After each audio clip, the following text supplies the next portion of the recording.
Are you curious about using YouTube for business and want to know what to do to get started, or once you have gotten started, how to optimize what you're doing to get the best results possible for your business? I have invited my YouTube mentor, Christy Price, onto the show so that we can talk together about how to get started with YouTube.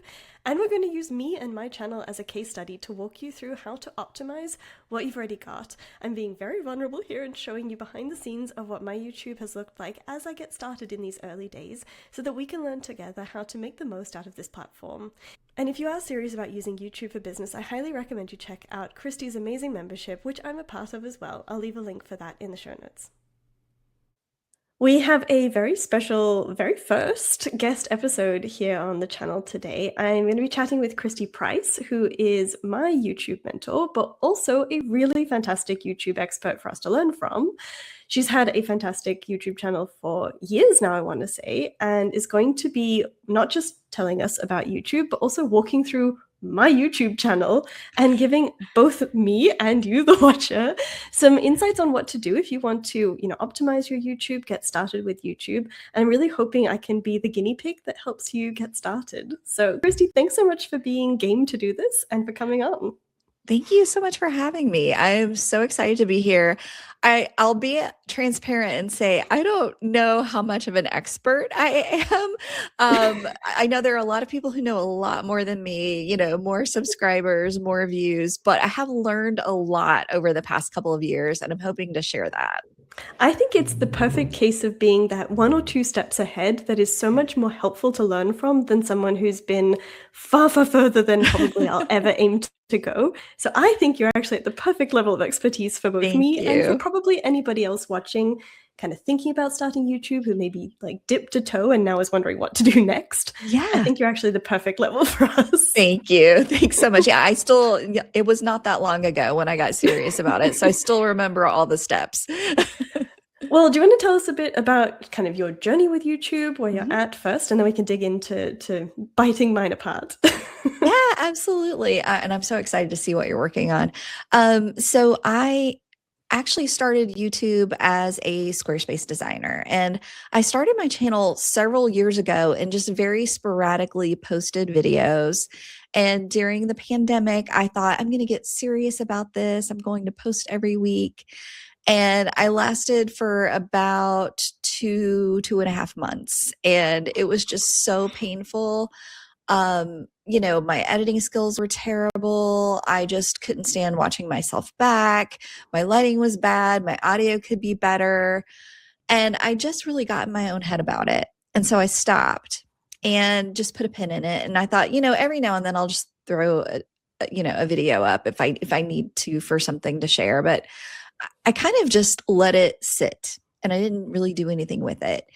And then 2 years ago, so in 2024, I realized that I had to get really serious about it. And the reason for that was I started to see traffic to my website plummet.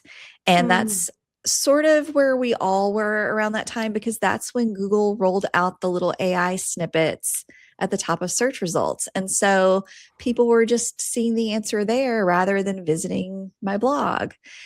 And it really, really affected my my site traffic. I saw less people were signing up for my email list. It was my affiliate sales were going down because they were only there on my blog. And I knew I had to do something. So in February of 2024, I thought, okay, I'm going to do this. I'm going to start posting weekly on YouTube because it's another search engine. And I think with the rise of AI, it's such an important channel for people to see us as humans and real people who have thoughts about things, who've made mistakes, who explain how things work. I think that it really is the perfect channel for today. So February 2024, I started posting weekly to my channel and nothing changed. So, it was just like a lot of time with me posting. And during that time, yes, my lighting was still not great. My audio, I finally got a good mic. My audio was better. Still could not stand watching myself as I was editing. But over the first few months, it got a lot easier and faster. And I stopped feeling so in my head and stressed about it. And so after about the first 3 months or so, 4 months, I got in this rhythm of doing it and it started feeling fun almost. And I started occasionally getting comments on my videos about how they were helpful. And then I started getting inquiries from potential clients saying, I found you on YouTube. I started getting people purchasing some of my digital products saying, I found you on YouTube. And I thought, oh, it's starting to work. But it was a very slow trickle at first. And it really was about 9 months before I started really seeing those inquiries and sales coming from YouTube as a channel.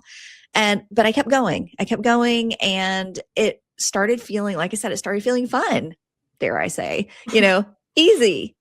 And about, oh goodness, 14 months in, my channel was monetized. But there were some tricks I learned along the way to help that process. And we can talk about those today if you want. But it really was something that I know is so uncomfortable in the beginning getting started with. And so as I was thinking about how much I enjoyed the process now of sharing things to my channel, I thought, wouldn't it be interesting to do an experiment and start a channel that's completely unrelated to Squarespace, web design, technology, and see if I can do the same thing. See if I can grow that to monetization. What would that be like? And I know how hard it is to start.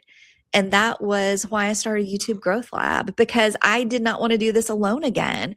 And I thought, if I don't want to do this alone, I bet there are other people out there who are trying to start or grow their YouTube channel who want to be in a supportive community and have some accountability. So unlike I did in, 2020, you actually keep going and growing your channel. Because had I done that, think about how much more money I would have in the bank from AdSense, from revenue on YouTube. And it was really because I didn't have any support, community, accountability around it. So this time around, I wanted to do it a little differently. And, Michelle, you are in the lab. I'm so happy to have you there in the Growth Lab. And I think it's a really fun group of people who are all doing different things, which is also really cool because I'm going to learn about so much. Yeah, it's a lovely way of kind of kicking off this adventure. It came at the perfect time for me to join the community, but it's been only a couple of weeks in, and I think the fact that we're all doing it together is really spurring me on to do this. And I kind of haven't shared that much of why I decided to dip my toe back into YouTube yet, so I can give like a little behind the scenes before we get in. But I actually tried YouTube about a year and a bit ago, and I kind of started to get into that place where it wasn't feeling so awkward as much. And then I pivoted my business. I was like, I can't figure out how to pivot the YouTube as well. Like, I need to figure out what I'm selling, what my freebies are. I need to figure out the foundations of my business first.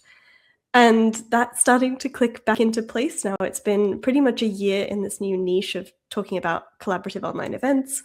And it feels like the right time. There's obviously, we're recording this in January. There's a bit of a new year feeling to that too. But I saw you put that community out there. I was like, right, I want the community. I want someone who's done it before to show me. And as you said, there's like little tricks to help you kind of skip so much guesswork. So that's why I'm here. That's why you're here. Let us look at my channel. I'm going to be very vulnerable and just like let everybody see what I'm working with.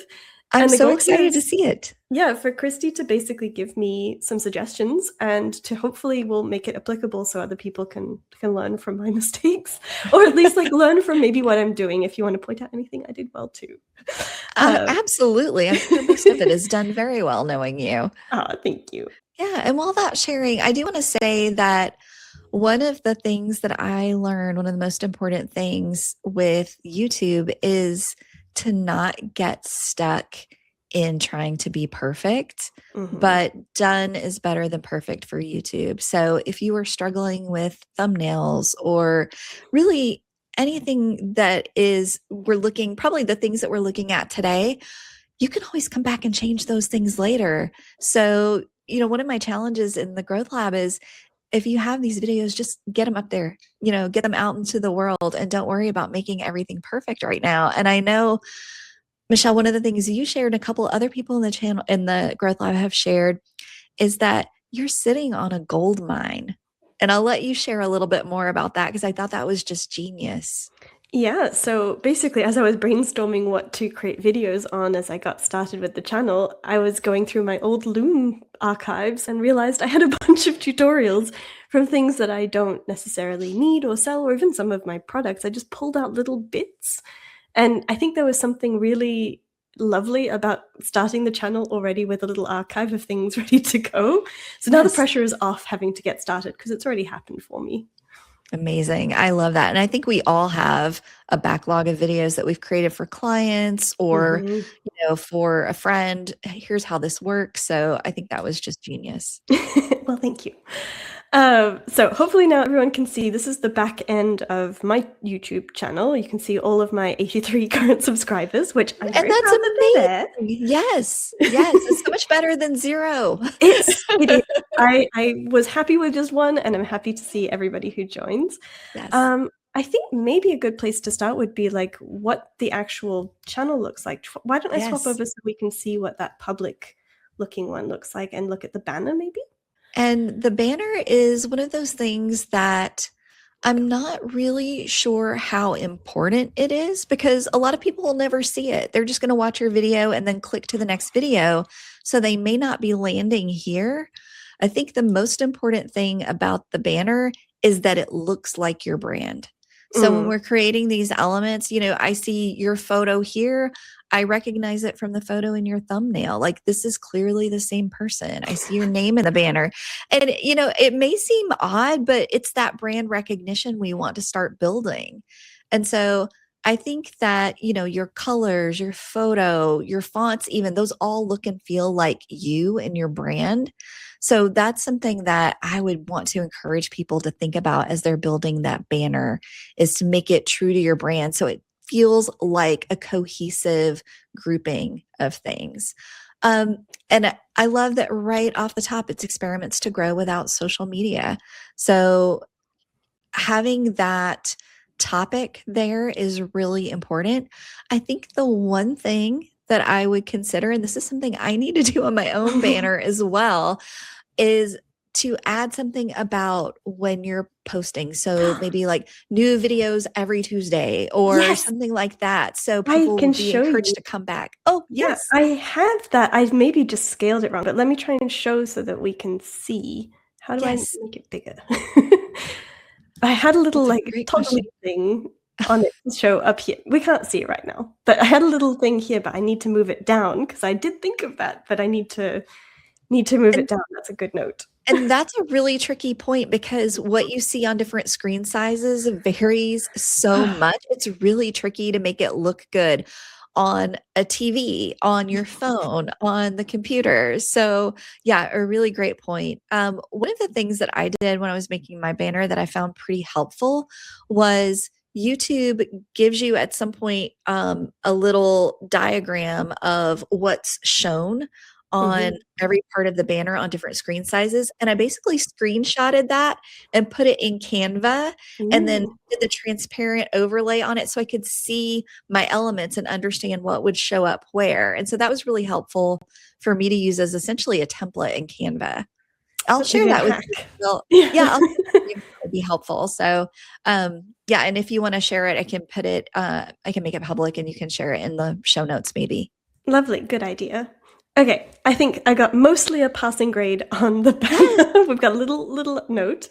How about looking at my little like description thing? I forget what that's called. This thing. Yeah. Yeah. Easy events expert and flow strategies to grow your business without. I love this. Each week I'm sharing something I've tried. Okay, I think this is amazing. And I'm going to call out that this sounds like you. I don't think that this was AI generated I or, don't use AI, so this. that's easy. Yeah. Yeah. So I love that it sounds like you. So I get a feel for what your videos are going to feel like Mm, already from this. So I absolutely love this. The tweak that I would consider making here is to think about keywords that people might be mm. searching for and add those in preferably toward the top of this, Mm. so that when people are searching for things, and I know the channel's Marketing with Michelle, which I love that. I think the alliteration is amazing there. I wouldn't change the channel name, but I do think putting some of the keywords that people might be searching for that you want to encourage people to come to your channel, putting those kind of toward the top of your description and working them in a way that feels natural might be helpful.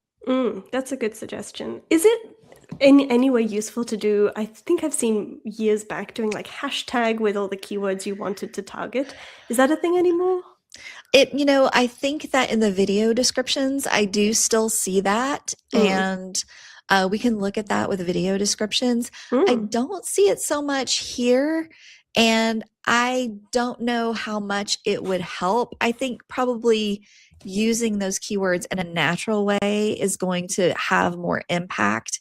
And also, people that are taking the time to click and read this are probably going to be more compelled to follow you if this feels natural and conversational rather than a list of hashtags. So Mm. that's my 2 cents around the channel description, but I do use those keywords and hashtags in my video descriptions. Okay, that's a good thing. We'll keep that in mind Mhm. when we get into the videos. Yeah. How about the links? We didn't really talk about the links. Should I add in more? Any different kinds of links? What do you recommend? So here you've got your website, you've got a link to Easy Events, your landing page on your website, and to Mm-hmm. your shop. And so my question would be, what other things might be useful here? Do you have a newsletter sign up perhaps I that you do. could I have a drive bunch people of to? Yeah, I have a bunch of freebies. I have a newsletter sign up directly. I tend to have sort of a bit cyclical freebies, so Mhm. they're evergreen, but I tend to promote them sort of in cycles. So maybe the I newsletter? I would consider putting your current freebie at the top here Okay. and maybe giving it a call out in the description as well. That's a nice idea. I like that. So, just anything you can do to get people from YouTube onto your email list so that you can let them know when you have a new video. I mean, they're obviously interested. Mm. They're visiting your channel. They want your freebie, they want your lead magnet. I would put that up top in the links, and I would mention it in your description as well, which may help with the keywords. Mm. Yeah, okay, that's a good tip. And I like that this is something we can update regularly. It doesn't sort of Yes. penalize you if you keep updating it, right? No, it doesn't. And in fact, I've heard from some people that switching out the description in your banner actually helps YouTube understand that your channel is fresh. However, Hmm.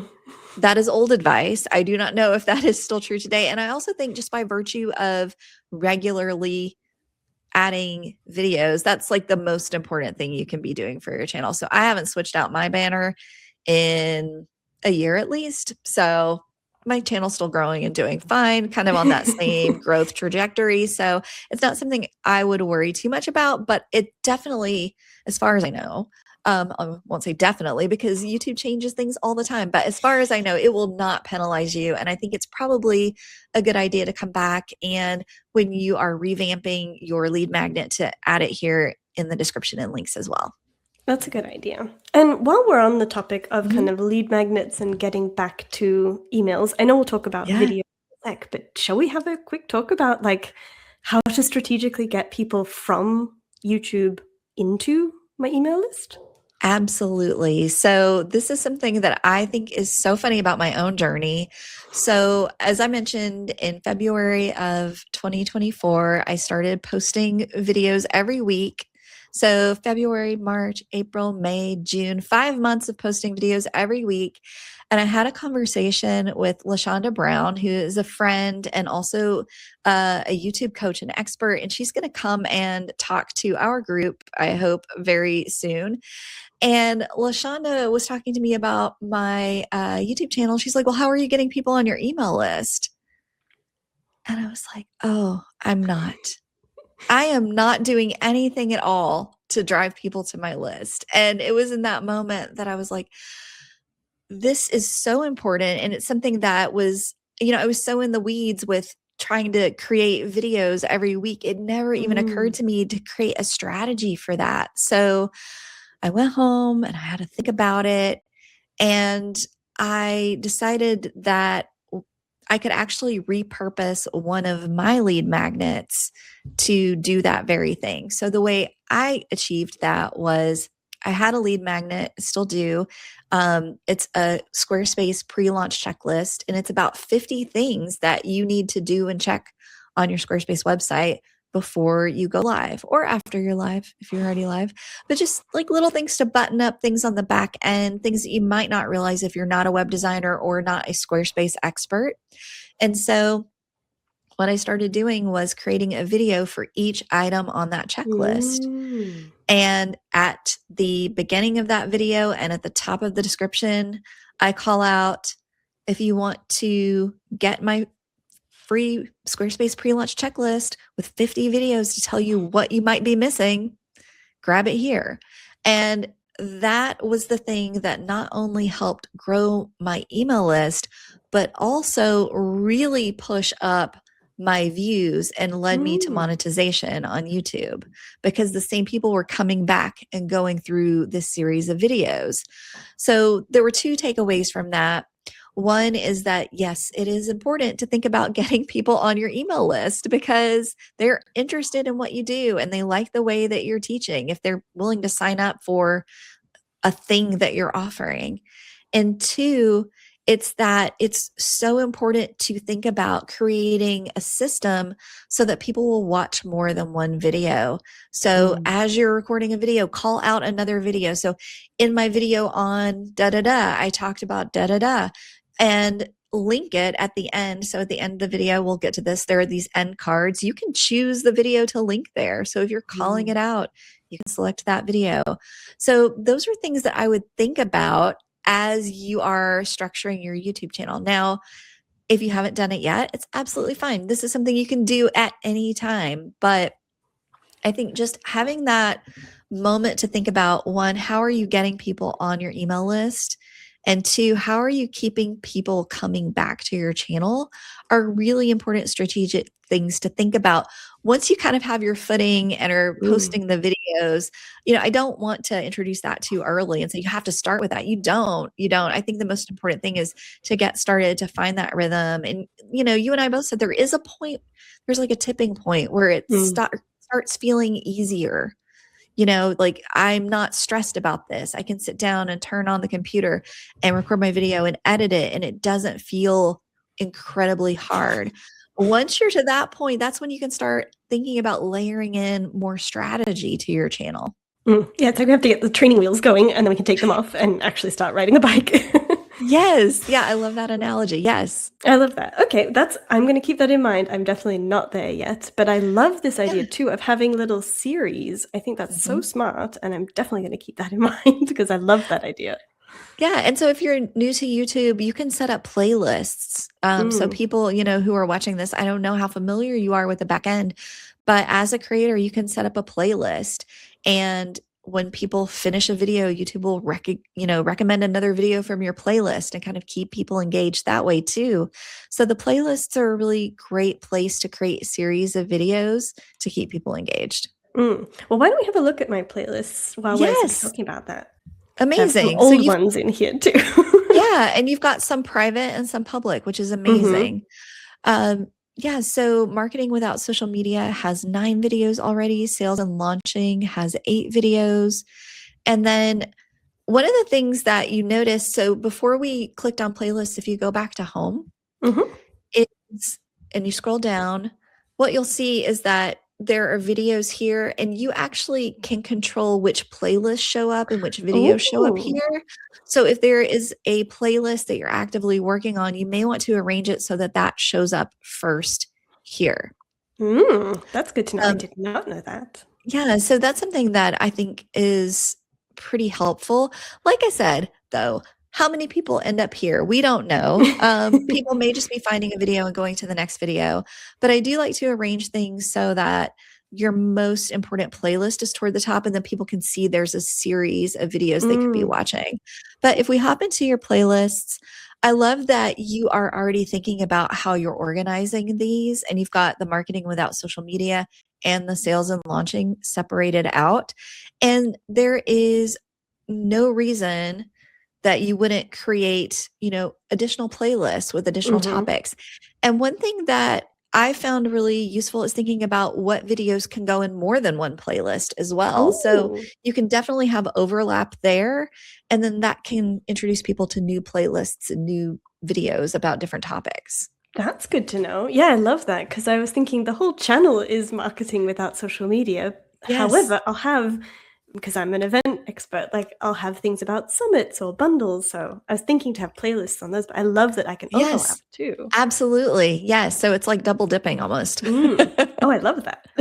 Good tip. How about from here we look at a video? I think that could be a nice next step. Wonderful. Which one? I have this one, which is a trailer, or we can look at Mhm. one of my other ones that's more of like a regular video. What do you Yeah, think? let's look at the Flodesk one. I think The that is Flodesk a one? Okay, now we're in my video. This is one that I posted 3 months ago as of recording. So I think this is so great to just immediately see you here. A couple of suggestions off the bat here, and I've not watched this Mm. video through.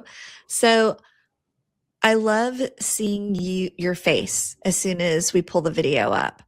I'm wondering if you would consider doing an intro without the screen share first. So Mm. people really get to know you and a little bit of your personality and just say, hi, I'm Michelle from Marketing with Michelle. Today I'm going to share how I migrated my email list to Flodesk. And, have like a little intro. You could call out a freebie. So, Mm. if you have a freebie that's associated with anything to do, like if you were doing email marketing, be sure and check Mm. out my lead magnet. I'll drop a link below. And then we go into the screen share. So Mm. I think that there's the most important thing is to call out, what you're doing. And then also if you have a lead magnet, mention it there.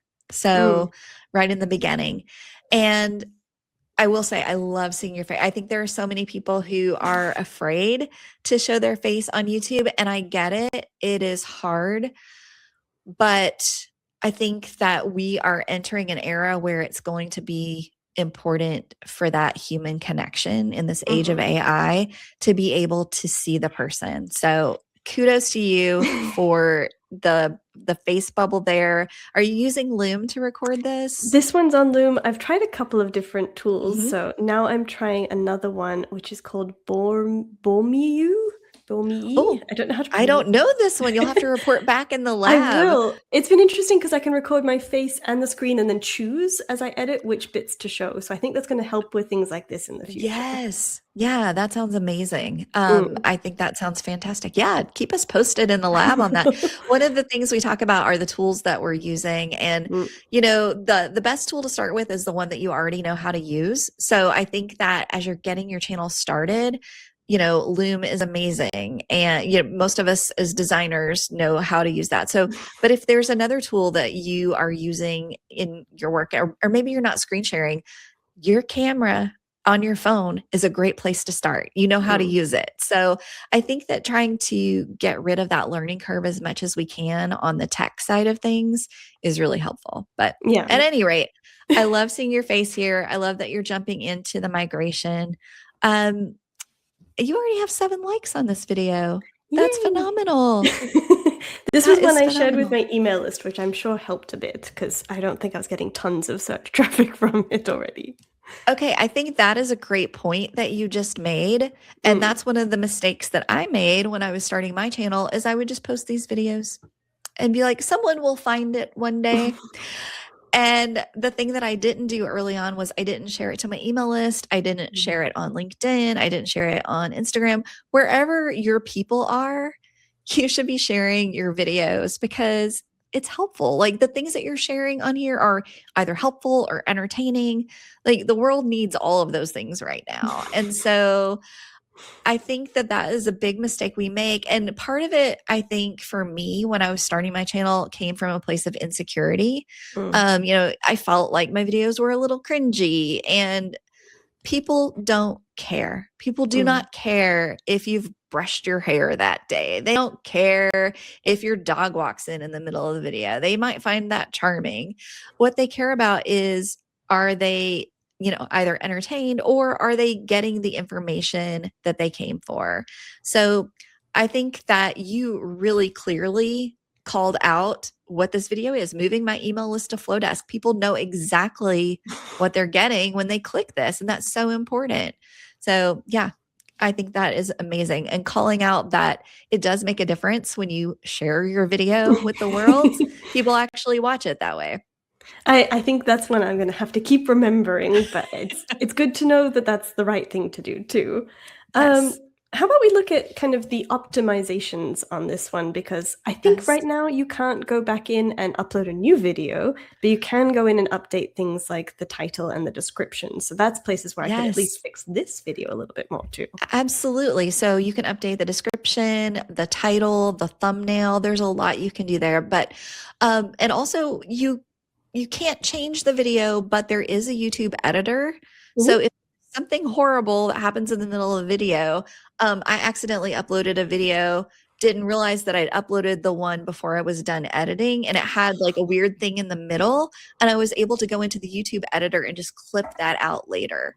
So if you've gotten some traction on a video and you realize that there's something that you need to remove, that's very easy to do. So That's good to know. yeah, but in general, it's there, it's doing its job. I think that a couple of things that I would consider here are, if we go back and we look at the initial view of this page. Okay, so when someone comes to your channel, let's just kind of take a look. They see your video, they see the title, they see your channel, and if you scroll down a little bit, they see the first line or two of your description. Now, I've made a change recently on my descriptions that I think has been helpful. And if you click more here and we can see your full description, I notice that you have an affiliate link in that second line. I would put that first.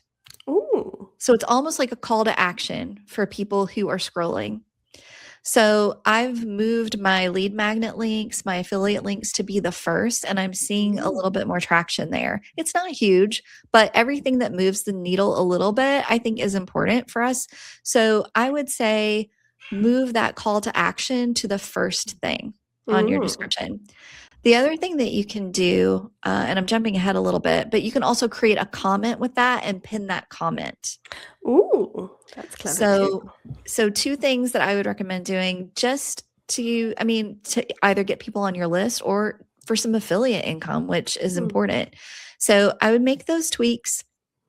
I also recommend using, once you get going on your channel and you're a little bit more interested in optimizing for SEO to make sure your video is going to show up, I would recommend using a tool like TubeBuddy is the one that I use. I know there are other ones. Becca Harpain uses vidIQ, but they actually do SEO research for you on your topic, and you can put in the title and change it around and see which would have the most SEO juice. So that's where I recommend using. I see you have TubeBuddy here, so we could do that if you want. Just for anybody who's not familiar, like this thing on the side here is this here is TubeBuddy. Yes. Yeah. So if you click that, yes, exactly. So if you go to Keyword Explorer, yeah, you clearly know what you're doing here. I've been looking in here a bit. Yeah. So moving my email to Flodesk, if we type that in and hit explore, it's going to give you basically a rating for this, and it's good, which is awesome. I would tweak it around. So Flodesk email marketing is another, how to create a newsletter in Flodesk. You can click on those related searches down at the bottom right and see how those look too. And that can give you a little bit more insight into those. I mean, I feel like you're in a great place with your title. I would be interested to see how migration or migrating might work. I don't know if people are using those. Maybe from Kit, which I know is another keyword people might look for. That's my old email marketing software. Oh, that's worse. And that's not as good. So yeah, so what's so funny is something that we think might be really great does worse. So I find this really fascinating. And if you click the results tab up at the top next to summary, you can actually see what's ranking for this search term right Hmm. now. And one of the tricks that I love is I go and I look at these videos and look, there you are. You're number Yeah, 4, Michelle. I Amazing. got I there. look when I'm thinking about creating a video, I'll go through this process. I'll look at the videos that are ranking, and then I'll look at the comments and see what questions people Mm. have that perhaps weren't answered in that video. And that will help me formulate more content for my video. So I think that this can be really helpful too. That's really So helpful. I love that you are using TubeBuddy, and you'll see from what we did, like it may not be your gut for what might be the best keyword, may not be. And so it's really helpful to have these analytics backing you up. So your keywords looked amazing, right? And Yeah, it's it very looked pretty good, clear. yeah. Yeah. And it's really clear what the video is about. So I think that is phenomenal. Let's scroll down in your description a little bit. Mhm. And there are a couple of other things that I would recommend adding here. One is timestamps. So Ooh. not only are the timestamps helpful for people watching your video, it also lets you get in more keywords naturally. So Mm. in, timestamp 1 minute in, you might say, I'm moving my email marketing from Kit to Flodesk. Here's how Mm. or, minute 3, I am exporting my email list from Kit. 4 minutes, I'm importing my email list to Flodesk. So those Mm. kinds of keywords and that structure helps YouTube understand more about the video. It gives it more context, and those keywords absolutely will help. And the other thing we talked about was including those keywords down at the bottom too. And so this is where I Mm. use those kind of hashtag keywords. So in your back end, if you're using TubeBuddy, there is like a little box that it gives you with suggestions on Should we hop in keywords. the back end of this and we can show Yeah. people what that looks like? Okay, so if we scroll down here, we should see, I love that you've got the 2 playlists. Tags, here we go. Next. Okay. So it's already got these pulled in for you. So you could remove the ones that don't work, but you'll notice some of these are like, they have really good scores. So That's the little number here, right? yeah, so that's showing where the video ranks in the YouTube search results for you. So this is kind of weighted, but it's good. It's good information. And you can also remove things that don't work. So Flodesk setup, if you want to remove that.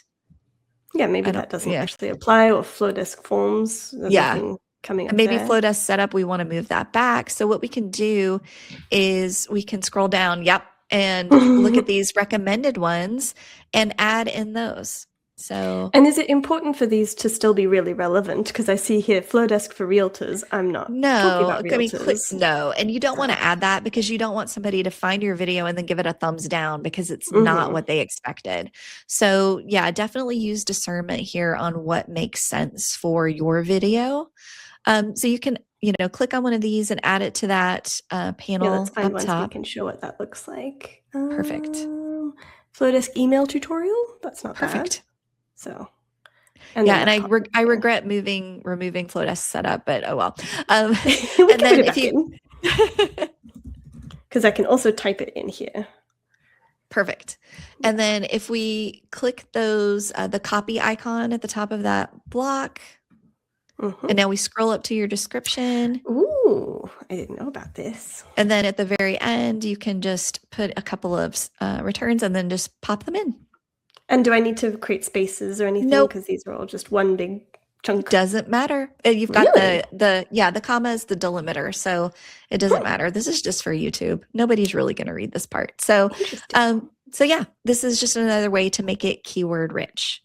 But I would absolutely look at adding timestamps, and there are a couple of different ways to do that. You can, TubeBuddy will do the add chapters. I find that is not. Yeah, I don't love this one.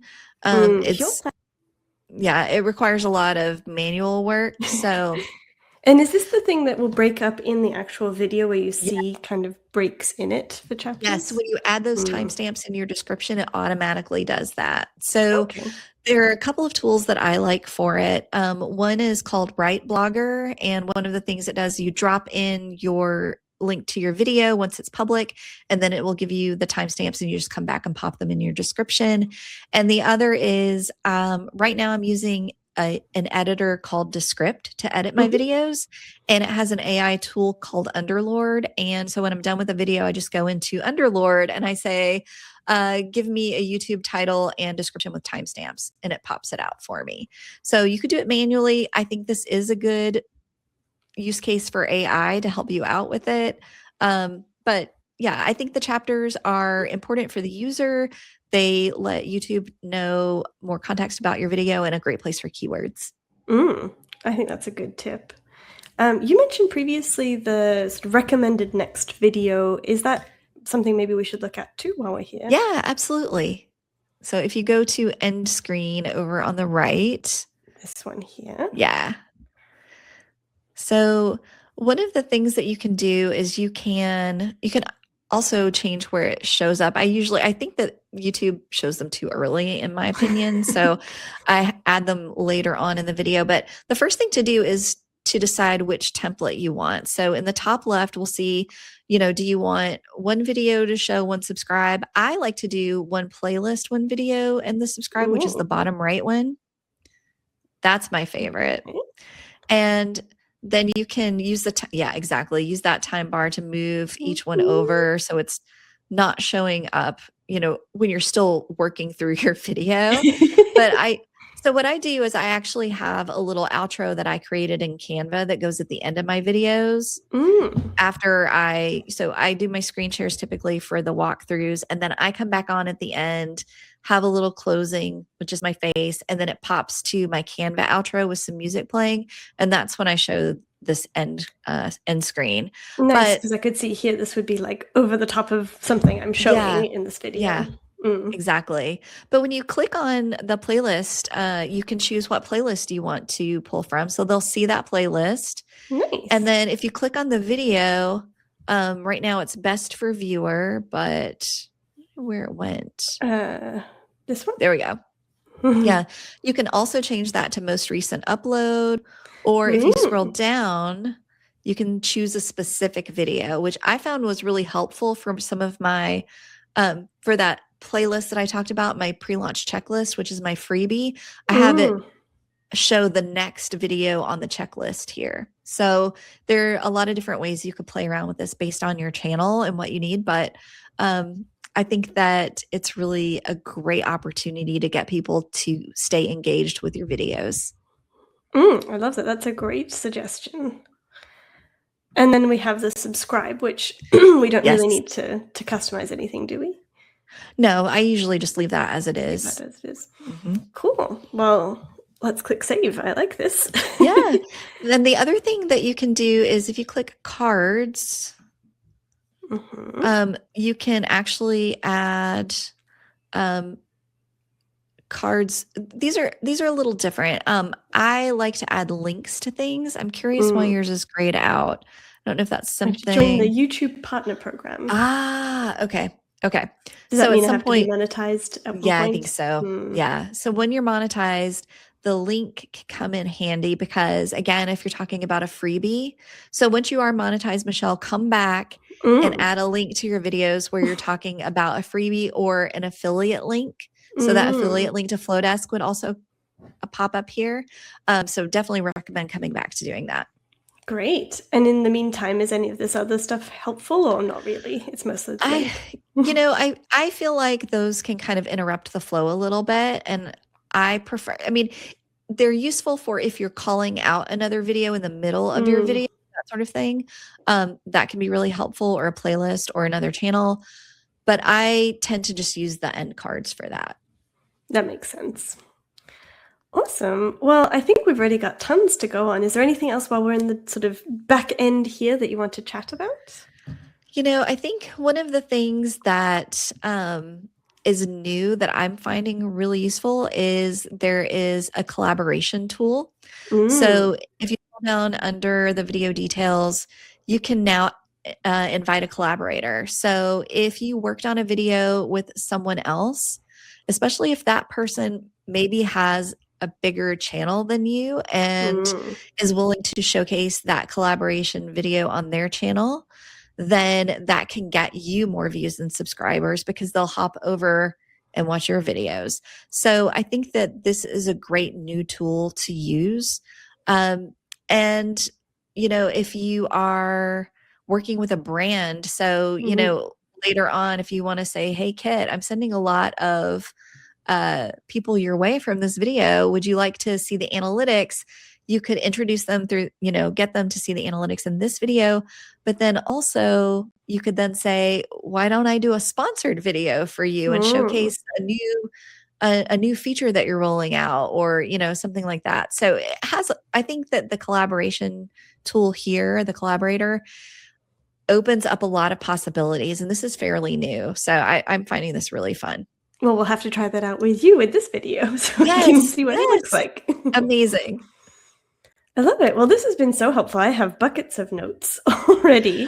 I thanks so much for taking the time to do this, Michelle. I think Yeah. this is really fun, and I think you're doing such a great job with your channel Oh. already. I mean, I think some small tweaks may really help you grow, not only your email list, but your views more quickly. Mm. And one last thing I would suggest Yeah. is that one of the things that I found that has helped tremendously with views in this day and age are YouTube lives, because Mm. people really love being a part of the conversation in the comments and getting to see people live. So that's something I might consider for you moving forward. But I Mm. think you've just done such a beautiful job with getting your channel started. So kudos to you. Oh, thank you. And I hope everyone watching has found this helpful to see kind of someone very much a work in progress and what we can do to just tweak and adapt things a little bit. I will say I'm very new to this experience, but I think already Christy's advice of just starting something and then you have something to work with is so, so, so true. And beyond all the other help we get in the lab, I think just that nudge to let's just start and then we can optimize and improve from there has just been so, so helpful. So thank you everyone for watching me Thank get you. my YouTube channel audited live.